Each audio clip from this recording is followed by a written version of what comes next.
There was this 18-year-old girl named Bella, and she spent a lot of time, hiking in the woods, and something hits her in the head. She finds it's a dead animal. Beaver's head appeared to have been almost like surgically removed. It's fresh. The head is stitched onto its paws, positioned in front of its body like this. From somewhere in her periphery, she hears a bell, and this tall, dark figure walks out from behind a tree. There's this bell that's attached to its hip. The police went out there. They found one of Bella's shirts that she hadn't brought out there. It was folded up and left under a rock. In June of 2019, there was this 18-year-old girl named Bella, and she had just wrapped up her first year in college, and she gets back home, and one of the first things she does is she's like, I'm gonna go hike out to the man-made lake, do the thing I love so much growing up.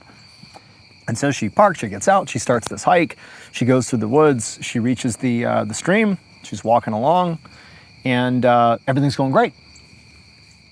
But when she's maybe, like 45 minutes or so, or an hour into the hike, she hasn't seen anybody, it's daytime, she starts to hear something. And at first she can't even tell what it is, but she's truly like in the middle of the forest and there's nobody around. She heard what sounded like a bell.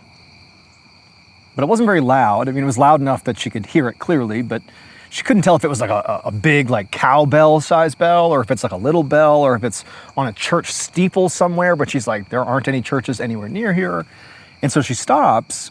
The sound of the bell doesn't really add up. But as she's sitting there and she's listening to this bell, somewhere out there, it just stops. And so she had stopped there for at least a couple of minutes, and she heard it long enough that she experienced it, but then it just stopped. But she looks up ahead, and off to the side of this stream she's walking along, she sees something on the ground, and she doesn't know what it is. And there's a little goat trail that it looks like a goat trail that follows the stream, and it's basically on the trail. And it's like this dark mass that's on the ground. And so she walks up to it, there's nobody around, the bell sound's gone.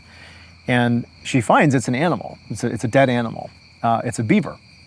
And at first, animals die out here. There are animals out here. She wasn't overthinking it.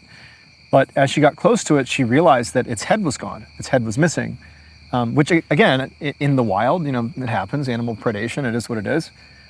But she quickly noticed that the beaver's head appeared to have been almost like surgically removed. That the cut across its neck looked so clean that like a butcher had made it with a knife. Like this was not, an animal shredding the beaver apart.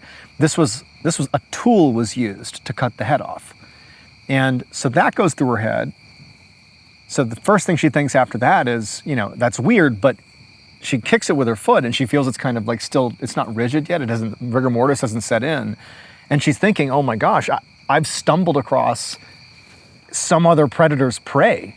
They were in the process of like maybe eating this thing, heard me, and it scattered off. It's fresh. It's fresh, and she doesn't smell like decomposing or anything. And so she starts to worry that there's like, some, knife-wielding bear or something in the wool, or whatever. She doesn't know what it is, but there's some predator nearby that's like killed this beaver. But again, she's thinking it's weird that its head has been removed so surgically.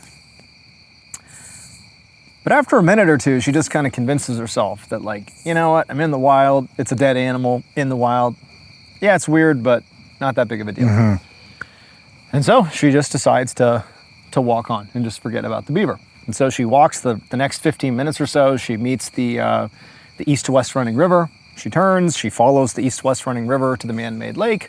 She has a nice time, sightseeing and doing exactly what she wanted to do. And then, at a certain point, she turns around and begins to retrace her steps. And so she walks back along the river, she turns, she gets back on the stream. And as she's walking, 15 minutes goes by, there's the beaver. The predator has not come back to claim it. No one seems to have claimed it. It's just, it's just here. She did think that was a little bit odd. Like if something killed it, probably would have taken it by now. But either way, it's still here. Walks past the beaver carcass and just continues her walk all the way, the hour and a half from there, all the way back to the road. She gets in her car, she drives home. Overall, successful day. Weird bell, fine. Weird beaver, fine. But overall, normal day. So she's at home for the next week, and she visits her family, and she, does all these different things. But after a week goes by, she's sort of bored. She's home, the novelty of being home from college is sort of worn off, and she's sort of bored. And on a night, this is a week after this hiking trip she's just been on, it's a night, she's at her house, and she's just bored, and she's like, you know what? I'm gonna go back to the man-made lake. I just love it out there. I love hiking. I'm gonna go for a hike. However, remember, it takes 2 hours just to get to the lake, and then however long you're gonna be there, and then 2 hours to get back, and that's assuming no setbacks at all. And she decides to head out at like 5, 6 o'clock at night. And sundown I think was 8 o'clock that night. So basically if she rushed, I think it was 9 o'clock, she basically had 3 hours until sundown. It takes 4 hours to do it. And so she was like, I'll hustle in there, I'll see the lake and I'll hustle back, and it'll just be like sort of it'll be more exercise than sightseeing, if anything. And she's done this hike so many times that she's not concerned about doing the trip. She's done this 100 times. She knows exactly what she's doing. But in addition to it getting dark out, there was a storm in the area. Hadn't started raining yet, but there was a chance of a thunderstorm that night. And so, I don't know if her parents or loved ones encouraged her not to go, but somehow or another, she did tell her parents that she was going to go out and do this hike, 6 o'clock at night here. And basically she said, I'm going to be quick about it. And so she leaves her house, and she drives over to the same drop-off spot. She gets out, and it's starting to get dark, but not dark yet. She hikes into the forest, and she starts walking, and she gets to the stream, and she's walking along the stream. She's making good time. Everything's fine. There's nothing weird happening, and she gets all the way up to where the beaver is, and sure enough, the beaver it's still there. And in fact, it looked like it was decomposing somewhat, it had decomposed the amount you would expect. It sort of looked like it's been sitting here this whole time. She's thinking it's still odd that no one's claimed it. Nothing has claimed it, but either way, here it is. By the time she reaches the beaver, though, it's really starting to get dark out, which was expected, but also it's starting to rain. And the beaver is about 45 minutes from the lake. It's 15 minutes to the river, 30 minutes to the lake from there. And so it's starting to get dark, it's starting to rain.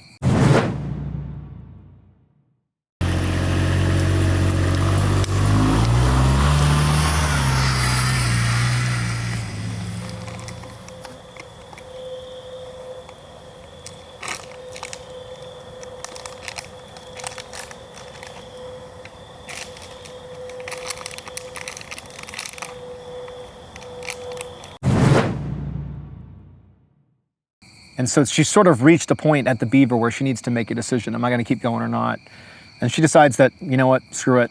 I'm going to keep going. I'm so close. I just want to get there and I'll turn around. And so from the beaver, she starts hustling, practically running to the river. But the sky, it really just like opens up, and it's like thunderstorm, lightning. It's completely downpouring. She still makes that turn at the east-west river, and she's like running, trying to get to the man-made lake. But she's realizing, like, what am I doing this for? Like, it's becoming pretty dangerous what I'm doing. It's over an hour's hike back. I could fall, I could get hurt. Like, this isn't worth it. And what's the point to just say I went to the lake? So she gets, halfway down the east-west river before she's like, okay, I'm just gonna mail it in, turn around, retrace my steps, and head back home. So she turns around. It's literally just pure downpour at this point, and it's basically as dark as it is right now. And so she goes back to where the river meets with the stream. She turns, and as she's going along the stream now, the long straightaway that'll bring her, the hour and a half all the way back to her car, as she's on that path, when she turns onto it, it's raining so hard and it's so dark that she's basically looking straight down, because she doesn't want to trip. It's rocky, that's not really a real path, it's wet. And so she's hustling, and she's got her head down, and she's avoiding falling this whole time, and she gets to where the beaver is. But she's not thinking that. She just gets to the point where the beaver is, and she's moving along as fast and as carefully as she can, and at some point, something hits her in the head. And she just like stops, and she looks up, and it's the beaver. The beaver is strung from a branch, suspended over the trail. It was tied up, basically hovering over the trail, like a trap you'd walk into.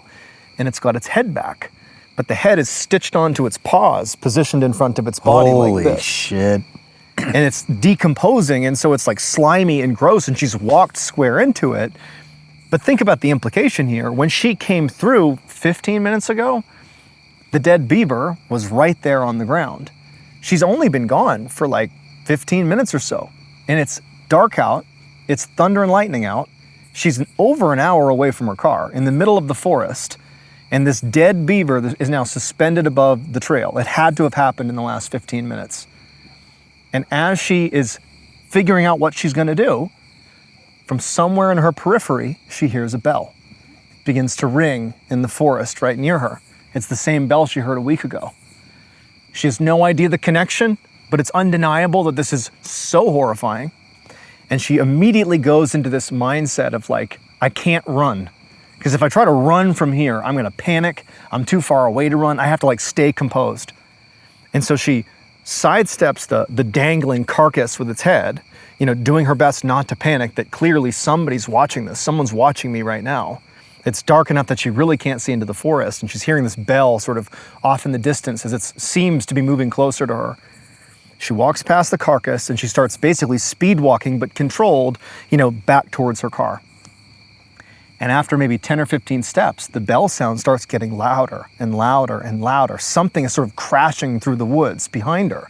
But she's so scared, she doesn't want to turn around and look. And so she starts walking faster and faster along this trail. And with every step that she goes faster, this bell gets louder and louder. And it's like every step of whatever's behind her is getting louder and louder. Branches are falling. Something clearly is trailing her. And so eventually she just full-blown panics. And she just starts fucking hauling ass down this stream.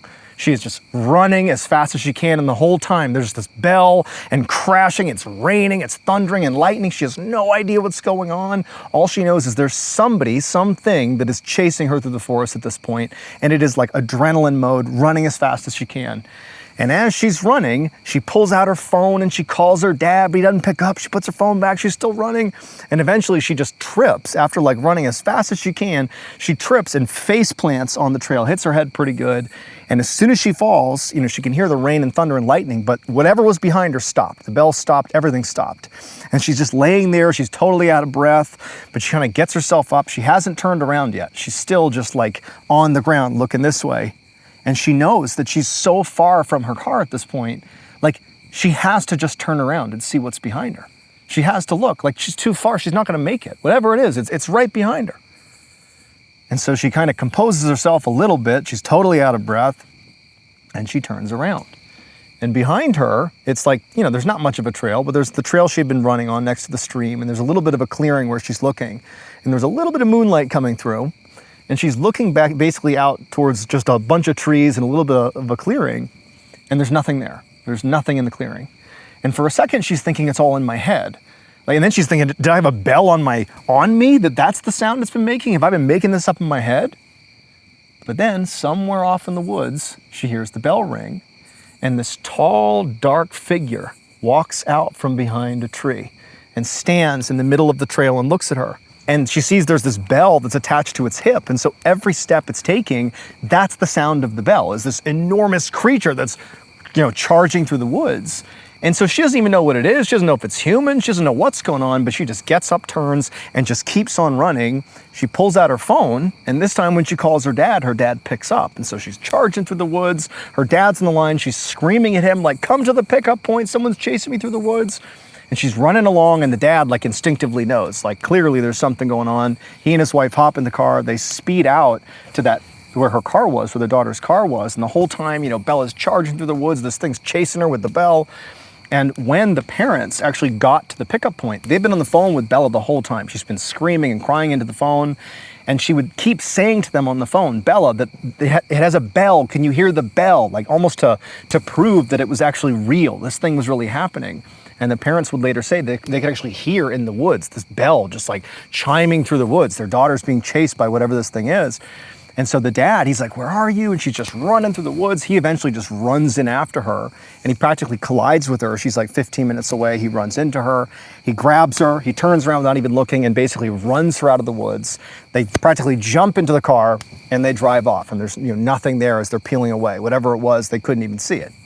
And so the Bella and her family, they're like, she's so upset. Like, they don't even know what to ask her. Like, what the hell happened?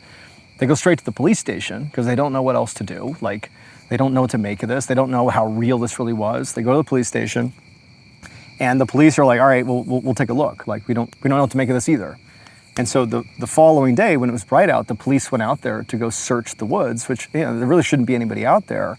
And they couldn't find anything, except they found one of Bella's shirts that she hadn't brought out there that was folded up and left under a rock. That she had not brought out there. That was just out in the middle of the woods. And so she has not returned since. And so that is the Belle story. What the? No matter where you're watching Shawn Ryan Show from, if you get anything out of this, please like, comment, subscribe, and most importantly, share this everywhere you possibly can. And if you're feeling extra generous, please leave us a review on Apple and Spotify podcasts.